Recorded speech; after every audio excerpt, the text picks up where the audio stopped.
പക്ഷെ ഇവിടെ വന്നപ്പോൾ ശരിക്കും മനസ്സിലായി, ഞാൻ മനസ്സിലാക്കി കൺസെപ്റ്റുകൾ കുറേ മിസ്മാച്ചുകൾ അങ്ങോട്ടും ഇങ്ങോട്ടും ഉണ്ടെന്ന്. And right now I'm feeling very confident, and that is all to his method of teaching.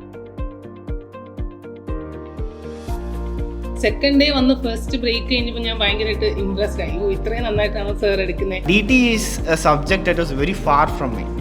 This was a first class which brought it closer to what I have seen and I have felt in my life. He was taking conceptually, so we could understand.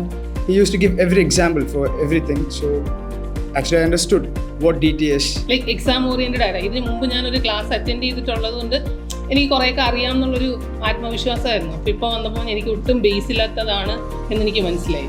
ഈ പറഞ്ഞോട്ട് കുറേ നമ്മളെല്ലാം പഠിച്ചു പോകുന്നല്ലാണ്ട് concept ഒന്നും അറിയത്തുണ്ടായിരുന്നില്ല. ഇപ്പോൾ sir പറഞ്ഞപ്പോൾ നമുക്ക് എല്ലാം explain ചെയ്ത് ഈച്ച് ആൻഡ് എവറി ടോപ്പിക്ക് പറഞ്ഞു തന്ന് അപ്പോൾ നമുക്ക് കൺസെപ്റ്റ് നല്ലോണം മനസ്സിലായി. നല്ല class. It was very refreshing because there were concepts were being told, stories being told. Like we had a very practical approach towards the entire subject of DT.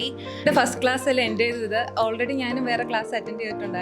അപ്പോൾ ഞാനും എക്സാമിൽ ഓൾറെഡി അപ്പിയർ ചെയ്തപ്പോൾ എനിക്ക് എന്തോരായിട്ട് mark കിട്ടുന്നില്ല. അപ്പോൾ എനിക്ക് എന്താ കാര്യം എന്ന് മനസ്സിലായില്ല. അപ്പോൾ സാറിൻ്റെ ക്ലാസ് അറ്റൻഡ് ചെയ്തപ്പോൾ എന്തുകൊണ്ട് ആ കൺസെപ്റ്റുകൾ അങ്ങനെ വന്നു എന്നുള്ളതിൻ്റെ ഒരു ഐഡിയ എനിക്ക് കിട്ടി. അപ്പോൾ എനിക്ക് ഈ ക്ലാസ് ഭയങ്കര യൂസ്ഫുൾ ആയിട്ട് തോന്നി.